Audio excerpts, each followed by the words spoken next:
Well, the general philosophy course consists of 8 topics.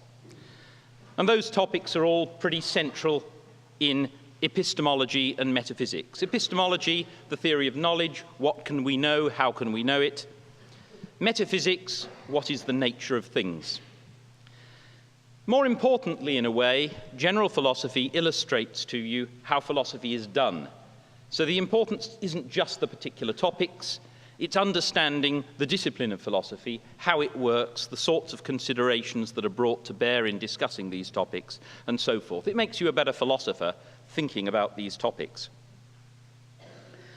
And it's got some historical focus. You'll find that 7 out of the 8 topics are introduced through literature of the 17th and 18th century. Not a lot. Typically on each of these topics you'll have one reading that goes back to what we call the early modern period. Now, you might wonder why that's so. You came here to study philosophy, not to study history.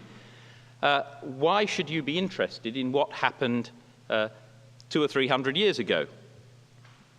Well, the point is that these problems became evident there for a good reason. Certain things were happening in the world. A scientific worldview was largely replacing, or at least augmenting, a predominantly religious view. And a lot of these problems naturally emerged then, and they remain important today. But because the problems emerged then, a lot of the labels that we use when discussing these problems are inevitably historical. If you don't know what Cartesian dualism is, for example, you will be lost in a lot of modern discussions as well as older ones. So you need to know something about what Descartes said, not necessarily because the way he said it was remains particularly important today. It's not that we now are going to take his arguments as the last word, but because the discussions today still reflect the language of the past in some ways, you need to know that. So I've given some examples there of the sorts of labels we get. Okay, another point is, by studying these philosophers of the past, you are studying people who are undoubtedly great thinkers, some of the very greatest thinkers there have ever been. You're certainly not wasting time looking at their work. There are still plenty of insights to be gleaned from them. Another point about studying philosophy historically is to do with interconnections between topics. If you just study topics in isolation, it's all too easy to view them just as separate things that you can pick and mix. But philosophical ideas aren't normally like that. They have very deep connections. Taking a view on one particular position may well commit you to a view on another.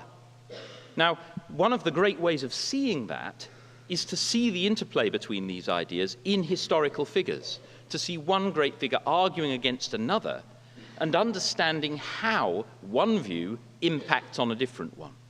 So we'll see examples of that in what follows. Many of these themes that arose back in the 17th and 18th centuries, as I've said, remain today. So looking at those battles can actually throw a very useful light on modern debates. It is not uncommon to find people debating now in ways that overlook points that were made back then. And if you know about that history, you are able to find points that were made that remain valid. Again, looking at things with a historical perspective can prevent our getting blinkered by what happen to be the concerns of today. So there are all sorts of good reasons for getting some historical perspective in philosophy. You don't have to be, as it were, an antiquarian in order to get value from this sort of discussion. Okay, here briefly are the topics. I'm not going to say very much about these. You know them from the syllabus: skepticism, knowledge, perception, primary and secondary qualities, induction, free will, mind and body, personal identity. And I've given some notes there of particular big thinkers that we're going to be mentioning as we go through.